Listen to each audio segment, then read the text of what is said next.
They said Elvis Presley died alone, but the truth was far more haunting. Just hours before the world would lose the king forever, he made a phone call so personal, so raw, that the people who heard it kept it hidden for decades. And when the voice on the other end finally revealed what Elvis confessed that night, it changed everything. The rain over Memphis sounded like funeral drums against the windows of Graceland. August 16th, 1977, 2 a.m. The mansion was dark except for a single yellow lamp bleeding weak light across the living room carpet. Elvis Presley paced barefoot through the silence like a man trapped inside his own shadow. No screaming fans, no cameras, no applause, just the slow tick of a clock and the breathing of a man exhausted by being Elvis Presley. Charlie Hodge watched from the couch, half asleep but uneasy. Something about Elvis tonight felt wrong. Not drunk, not angry. Worse, peaceful. And that terrified him. Elvis gripped the rotary phone in one hand while the other trembled around a glass of water. He dialed once, stopped, hung up.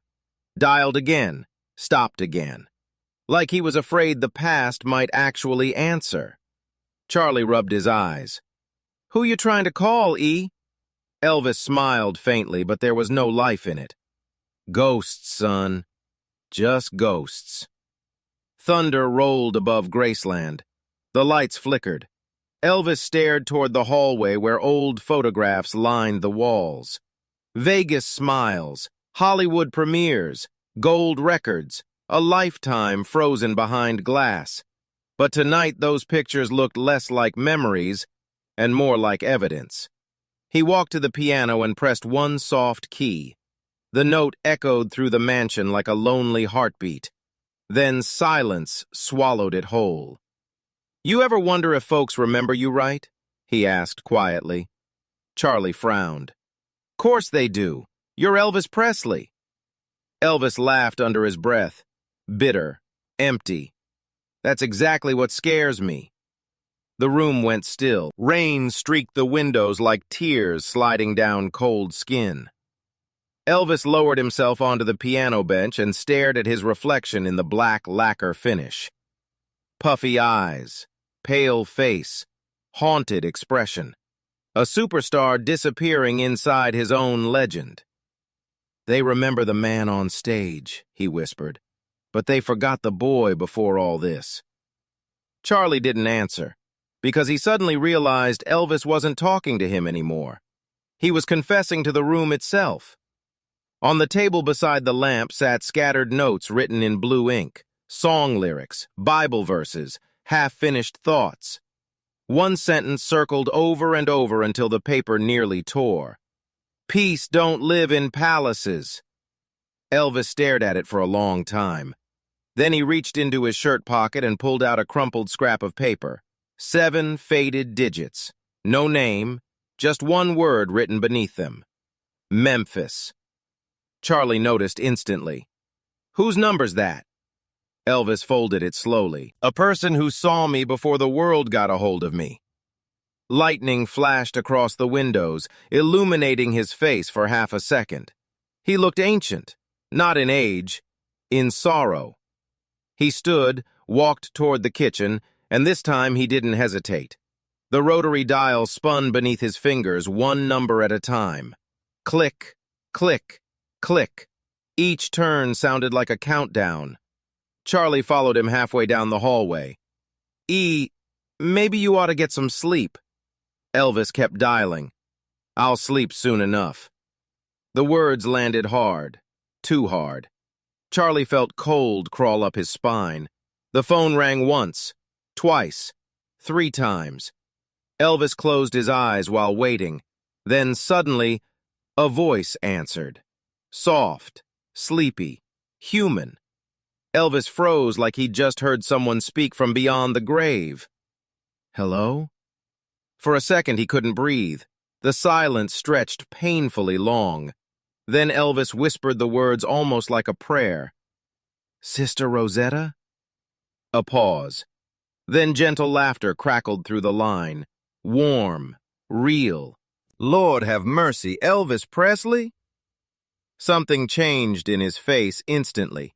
The tension broke. Not completely, but enough for Charlie to see it. Relief. Pure relief. Elvis leaned against the kitchen wall, gripping the phone tighter. "Yes, ma'am," he said softly. "It's me." Rosetta Brown had once sung gospel beside him years earlier in Nashville.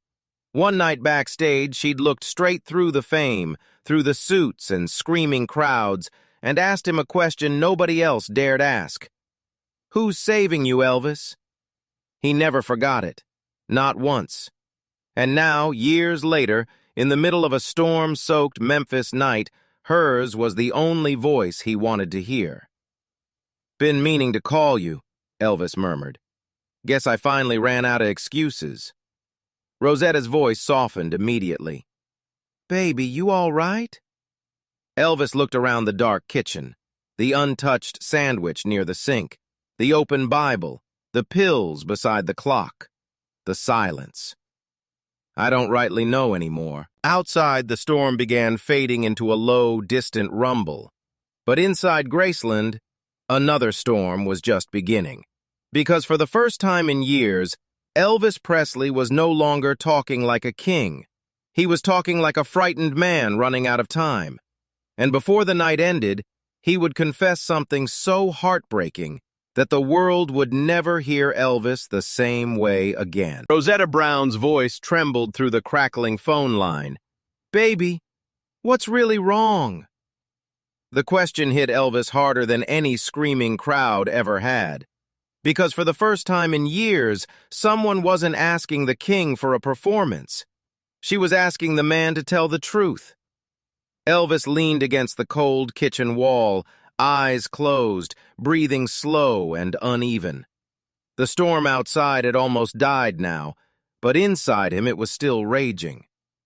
Charlie Hodge sat quietly in the next room, pretending not to listen, though every instinct told him something sacred was unfolding in that kitchen. Elvis rubbed his forehead and whispered into the receiver, "You know what's funny, Rosetta? Tell me. Whole world thinks I had everything." His laugh came out broken. "Biggest house in Memphis, gold records, crowds screaming my name every night. But I wake up feeling emptier than I ever did as a poor boy in Tupelo." Silence answered him for a moment. Not awkward silence, the kind that listens. Rosetta finally spoke softly. "Fame's loud, baby. Loud enough to drown out your soul if you let it." Elvis stared at the ceiling. Those words cut deep because he knew they were true. He could still hear the crowds in his head even when the arenas went dark. Thousands of strangers demanding a version of him that barely existed anymore. "You know what scares me?" he whispered. "It ain't dying." Charlie looked toward the kitchen immediately after hearing that. His chest tightened.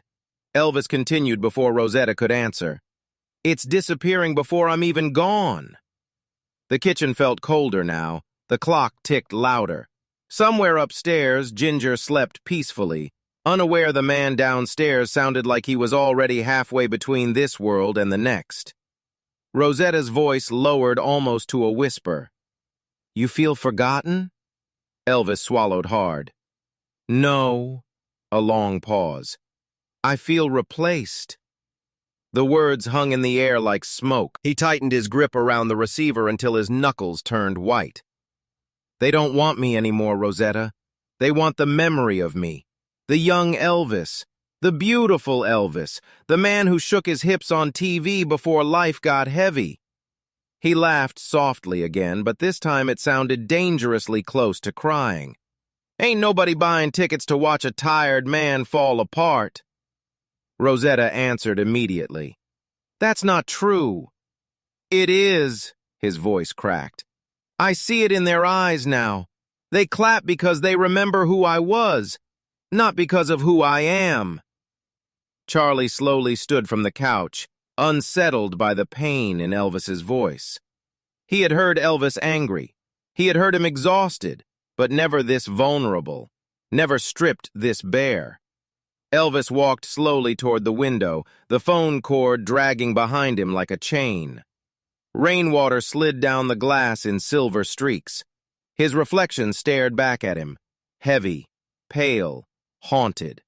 "Sometimes," he whispered, "I look in the mirror and don't recognize the man staring back." Rosetta let him speak. She knew he'd been holding these words inside for years. "You remember what you told me backstage in Nashville?" Elvis asked suddenly. "Which part?" "You said God don't care about crowns." Rosetta smiled sadly. "I remember." Elvis nodded slowly to himself. "I think that scared me more than anything anybody ever said." "Why?" He stared into the darkness outside Graceland. "Because if the crown means nothing, then who am I without it?" The question landed like thunder. Even Charlie froze hearing it. Elvis Presley, the biggest star on earth, asking who he was when the music stopped. The silence afterward felt unbearable. Then Rosetta spoke gently. "You're still that barefoot boy singing gospel for his mama." Elvis shut his eyes instantly. His breathing broke for a second. "Don't," he whispered painfully.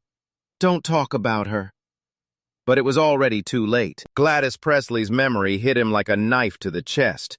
Her voice, her hands, the tiny Tupelo porch where she used to hum church songs while he sat beside her as a child. Before Vegas, before Hollywood, before loneliness wore his face. A tear rolled down his cheek. He didn't wipe it away. "When Mama died," he said slowly, "something in me died with her." Charlie lowered his head. He had never heard Elvis admit that aloud. "After that," Elvis continued, voice shaking, "I kept trying to fill the hole. Cars, women, pills, stages. But nothing stays full, Rosetta. Nothing." The line crackled softly between them. Rosetta's voice became firmer now. "Then stop running." Elvis looked stunned by the words. "What?"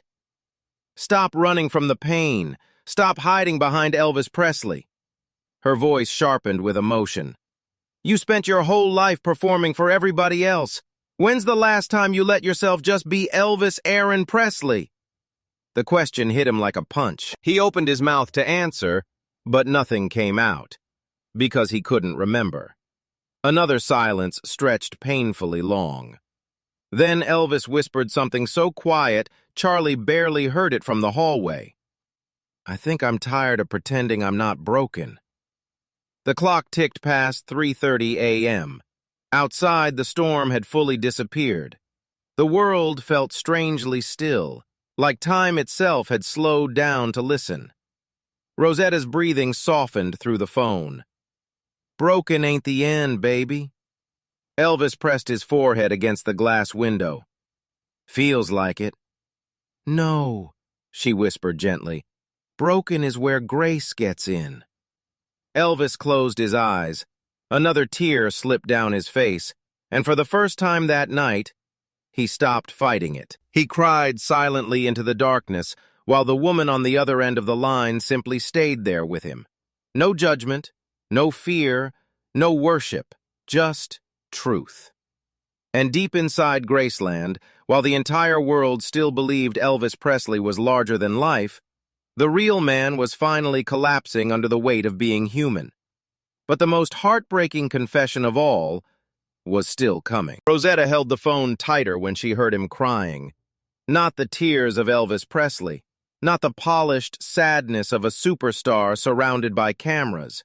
These were the tears of a tired little boy from Tupelo who had spent his whole life trying to outrun loneliness, and finally realized he couldn't. The kitchen inside Graceland had gone completely silent. No thunder, no rain, no music. Only the faint hum of the phone line connecting two souls in the middle of the night. Elvis wiped his face slowly with the sleeve of his robe, embarrassed by his own vulnerability. "Sorry," he muttered. Rosetta answered immediately. "Don't you apologize for being human." That sentence shattered something inside him. because almost nobody had ever allowed Elvis Presley to be human. To the world, he was a symbol, a fantasy, a king, but never a man. Elvis sank slowly into the kitchen chair beside the counter. The phone cord wrapped loosely around his wrist like he was afraid the connection might disappear if he loosened his grip. "You know what hurts the most?" he asked quietly. Rosetta didn't interrupt. "It's realizing people loved what I gave them." His voice cracked. "But maybe they never really loved me." The words fell heavy into the darkness. Charlie stood frozen in the hallway. He wanted to walk in, wanted to say something, wanted to stop this conversation because it felt too intimate, too final. But he couldn't move. Rosetta finally spoke, calm and steady. "That ain't true, baby." Elvis laughed bitterly. "Ain't it?" He looked around the giant kitchen. Marble counters, expensive furniture, gold-framed mirrors. All of it suddenly felt empty. "Everywhere I go, people scream my name, but nobody asks if I'm okay." His breathing slowed. Takes a strange kind of loneliness to be surrounded by millions and still feel invisible. Rosetta closed her eyes on the other end of the line, because she could hear it now. Not depression, not fear, exhaustion. Soul-deep exhaustion. "Elvis," she whispered gently, "you've been carrying the whole world on your shoulders so long you forgot God never asked you to." Elvis stared toward the open Bible near the sink. A single page fluttered softly beneath the ceiling fan. Matthew 11:28. "Come unto me, all ye that labor and are heavy laden, and I will give you rest." His eyes locked onto the verse instantly. Then he whispered something so quietly it barely sounded real. "I think I'm finally ready to rest." Charlie's heart nearly stopped hearing those words. He stepped toward the kitchen immediately. But Elvis raised one hand gently, stopping him without even looking. Rosetta's voice trembled now. "Don't talk like that." Elvis smiled faintly, oddly calm. "You know what's strange?" he murmured. "What?" "For the first time in years, I ain't scared anymore." The sentence sent chills through the line itself. Outside, Memphis had gone completely still. Even the crickets seemed quiet now, like the world was listening. Elvis leaned back in the chair and closed his eyes. "I spent my whole life chasing noise," he whispered. "The crowds, the music, the fame. But peace," he smiled sadly. "Peace was always hiding in silence." Rosetta's breathing became shaky, because deep down, she understood what this call really was. Not just a conversation, a goodbye. "Elvis," she whispered carefully, "tell me what's really on your heart." For several seconds he didn't answer, only breathing, slow, heavy, tired. Then finally he spoke. "When I die," Rosetta inhaled sharply, "I don't want them talking about the shows." His voice trembled harder now. "Not the jumpsuits, not the records, not the money." A tear slid down his face again. "I just want somebody to say I tried to be good." Charlie covered his mouth with his hand. The pain in Elvis's voice was unbearable now. Rosetta's eyes filled with tears. "Oh, baby." Elvis looked toward the dark hallway leading deeper into Graceland. The mansion suddenly felt enormous, cold, quiet, lonely. "I gave people music when they were hurting," he whispered, "but I never learned how to save myself." Rosetta spoke firmly through her tears. "You don't gotta save yourself. That's God's job." Elvis smiled weakly. "You really believe he can forgive a man like me?" "Baby," she said instantly, "he forgives broken people every day." Silence. Then suddenly, Elvis began humming softly. So faint at first, it barely reached the receiver. "There will be peace in the valley for me." Rosetta pressed her hand against her mouth, because his voice sounded different now. Not weak, not afraid, free. Charlie stood motionless in the hallway listening to the king of rock and roll sing gospel alone in the middle of the night like a man already halfway to heaven. Elvis finished the final line softly, then whispered, "I think I'm finally going home." Rosetta started crying openly now. "Don't say that!" But Elvis only smiled, and somehow she could hear it through the phone. A calm smile, the kind a person gives when the fighting is finally over. The kitchen clock ticked toward 3:48 a.m. Elvis adjusted the receiver against his ear one last time. "Rosetta?" "Yes, baby." "If folks ever ask about me," his voice nearly disappeared into a whisper, "tell them I finally found peace." Rosetta broke completely. "I will." Elvis closed his eyes. Then softly, almost like a prayer fading into the dark, he whispered his final words into the receiver. "I'm home." The line went silent. Not empty silence, sacred silence. Rosetta kept holding the phone against her ear long after the sound disappeared, because deep down, she already knew. The king was gone, and somewhere beyond the noise, beyond the fame, beyond the pain that followed him his entire life, Elvis Presley had finally found the peace he'd been searching for since he was a little barefoot boy singing gospel beside his mother in Tupelo.